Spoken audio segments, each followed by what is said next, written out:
the 50%, 30%, and 20% budgeting strategy to help you achieve financial freedom and still get everything that you want. I have all the details and everything you need to know right here in the video, so let's get right into it. All right, let's be real with ourselves for just a minute. Money is very, very tight for the vast majority of people right now. So implementing an effective budgeting strategy can be a very powerful approach to make sure that you're maintaining full control of your finances, you know where your money is going, and ultimately you're setting yourself up for financial freedom and still getting everything that you want along the way. That's exactly what I want to talk about right here in this video, as there are multiple different budgeting strategies, but in this video we're talking specifically about the 50%, 30%, and 20% budgeting strategy. So let's get into it and discuss all of those details. However, really fast before we do, thank you so much for joining me. If you're enjoying this video so far and you want more videos like this, make sure to subscribe by hitting that button right down below, as I'll be coming back in future videos talking about other budgeting strategies, helping you out getting more money, saving more money, and ultimately improving your finances so you can ultimately work your way through this very expensive time that we are currently living through right here, right now. So again, thanks so much for joining me. Please make sure to subscribe down below if you haven't done so yet, and let's get into it and discuss all the details behind this one very powerful budgeting strategy. All right, so let's get into the details on this. So here's what it comes down to. The essence behind this strategy is simply taking your after-tax income. Now again, it doesn't matter where your income comes from. It could come from a job. It could come from fixed income benefits. Doesn't matter. Just income that is coming into you. And again, doesn't matter. Any money that comes into your possession on a monthly basis is your income. So take after-tax income. This is very important. So net income. Not gross income, but rather net income, the income that you're getting, the take-home pay that you're getting after taxes. Take this amount and then take 50% of that and use that for the needs, as in necessities. So it could be utilities, it could be rent, it could be food, all kinds of things like this. Whatever you determine as necessities. 50% of your take-home pay would be allocated toward necessities. Next, the 30% is allocated towards wants.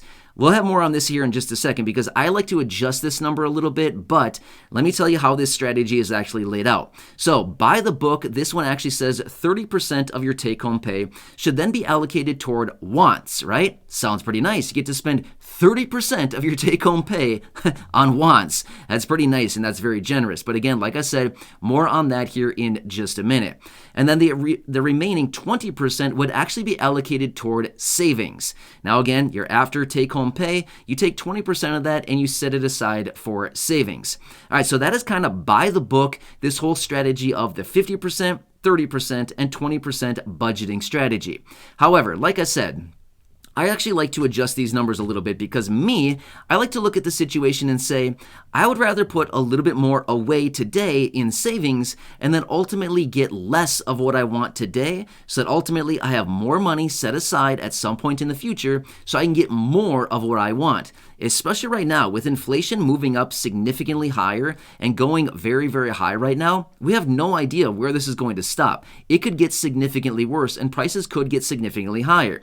So as a result of that, for me, I like to look at this situation and say, I would rather be a little bit more conservative now so that some point in the future I can be a little bit more liberal with the things that I want to buy as far as what I want for me, right? Because for me, peace of mind is coming in the form of, hey, it's nice to know that maybe I have a little bit more set aside in the event that prices get a little bit carried away, if utilities continue to increase, if rents continue to increase, if all of these different things continue to increase, I just know that if I set maybe 30% aside in savings versus the 20% and maybe spend 20% on the wants today, that just allocates an extra 10% that I'm putting into the savings category versus the actual wants category today. And then maybe in 6 months, maybe in 3 months, maybe in a year, we can flip-flop those once again and transition the 30% into wants again and the 20% into savings.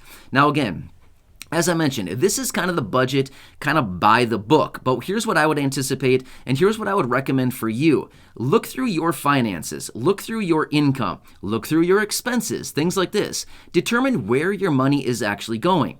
how much money are you actually spending on necessities each and every month, as in rents, mortgage payments, utilities, gas in your car, food, all kinds of things like this, the necessities, the things that you need to spend money on every single month that you cannot really skip, right? And then kind of allocate all of your expenses each month to how much am I really spending on wants, as in entertainment, maybe food that you you could have eaten at home, but rather than eating at home, you decided to go for sushi tonight. Those kinds of things, right? That's a want. You don't need sushi tonight, right? Let's be real right now. We can all pretend to say to ourselves, we need sushi tonight. No, we don't. Let's be real. You can eat at home for a much cheaper price, right? You can make something at home, and it's about a third of the cost, maybe a quarter of the cost. So that's what I'm saying. You got to put into the wants category.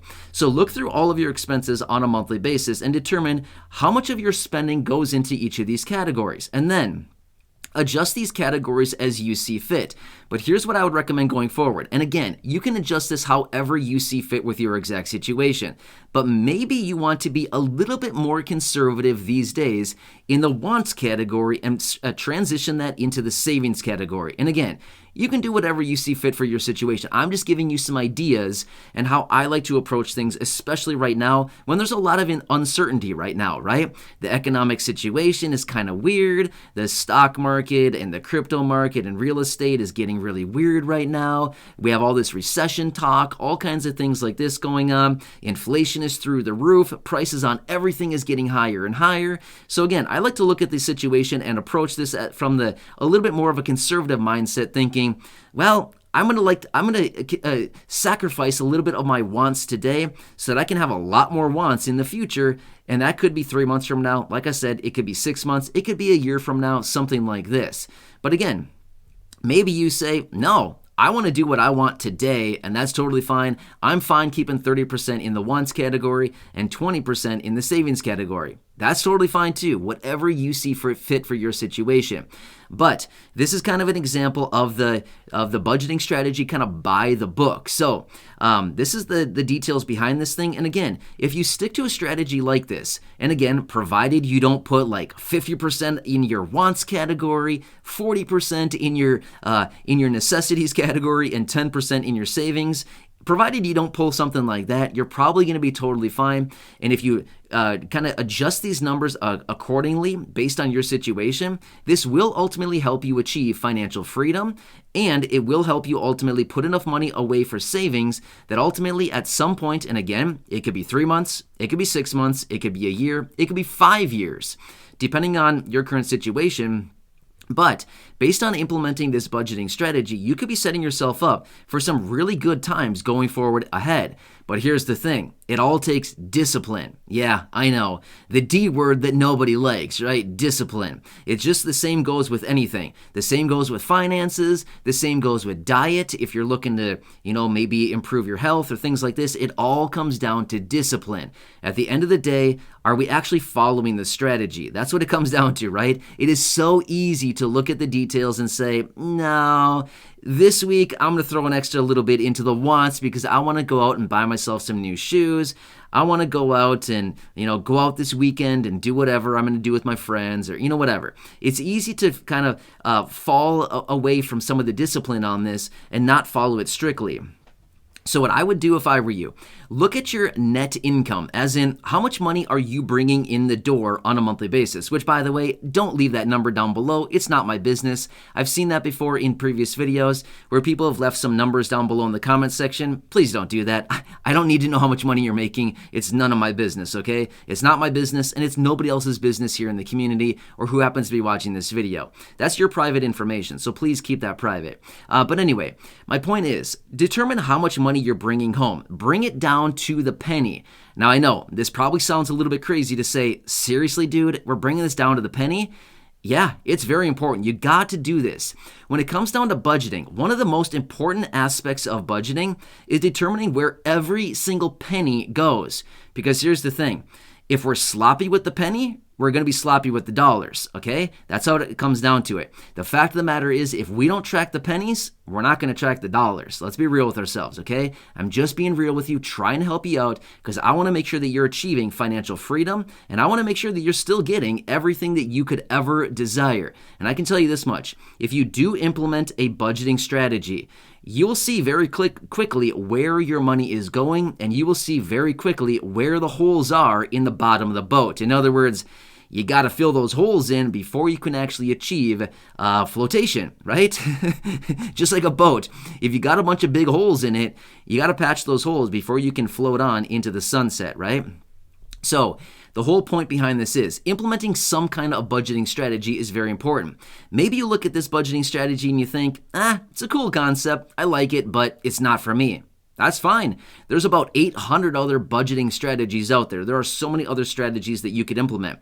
This is just one of them that I wanted to focus on right here in this video, give you the details about this, and kind of give you some of the basics behind this budgeting strategy and how you can kind of tailor it to your specific strategy, your personality, your situation, your finances, your income, and what you see fit for your exact situation. So I would highly recommend implementing some type of budgeting strategy. Like I said earlier, if you want more videos like this, make sure to subscribe down below because I'm going to be introducing way more budgeting strategies and more budgeting ideas going forward because like I said, there's a lot of people that are really struggling right now. I've read so many reports lately where a huge percentage of our population, 58%, 64%, 68% of our population is living paycheck to paycheck. Even higher income people, and the lower the income that you may have, the more difficult it is becoming. You know what I'm talking about, right? We've all been there. We've all done that. We all know what it's getting to be like right now. Prices are rising on everything so incredibly fast right now. It almost gets to be a little bit scary because we don't know where it's going to end, right? That same old product that we continue to buy week after week at the grocery store continues to go up and up and up. And at one point, is it finally going to stop? What point are gas prices going to stop and reverse and eventually go down, right? We don't know the answers on that. It could be a long time until these prices finally stall out and possibly reverse. So that's why I want to help you set up for saving more money and ultimately building some financial freedom with some of these budgeting strategies. So this is the 50%, 30%, and 20% budgeting strategy. Super simple. As the textbook would say on this one, again, 50% of your net income, as in your take-home pay. Again, it doesn't matter what your income comes from.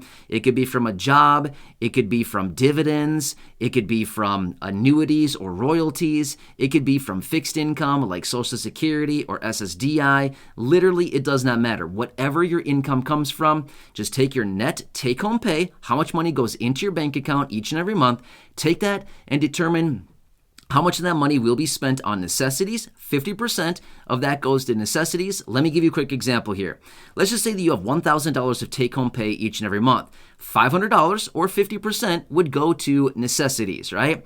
Again, rent, mortgages, utilities, food, things like this, your phone bill, all of these things are necessities, right? I think a lot of us could probably say, is a phone bill really a necessity? Well, let's be honest. It's a necessity.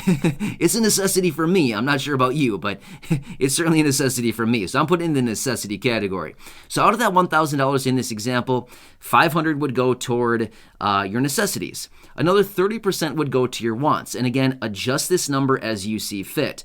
But 30% would go to your wants, as in $300. And then the remaining $200 would go to savings. And again, I would highly recommend adjusting this number higher. And again, even flip-flopping these numbers to 30% goes to savings and 20% goes to wants, at least for now, until we get past a little bit more of this high inflationary time that we're currently living through. And then you can flip-flop those numbers back. But this would encompass the entire $1,000 that you're bringing in on a monthly basis, and it kind of gives it a home. It's already pre-allocated for where it should be going, right?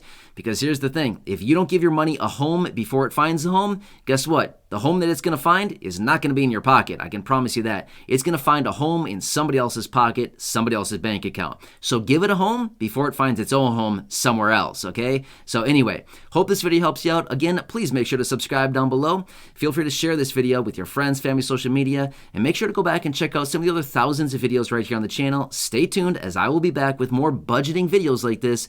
As money is tight right now, and I want to make sure that we're loosening some of that money up and getting more coming into you on a monthly basis and help you achieve financial freedom and ultimately get anything and everything that you could ever want. Thanks again for watching. Subscribe down below. Until next time, enjoy your day. I'll catch you again later in the next video. Until next time, have a good one. And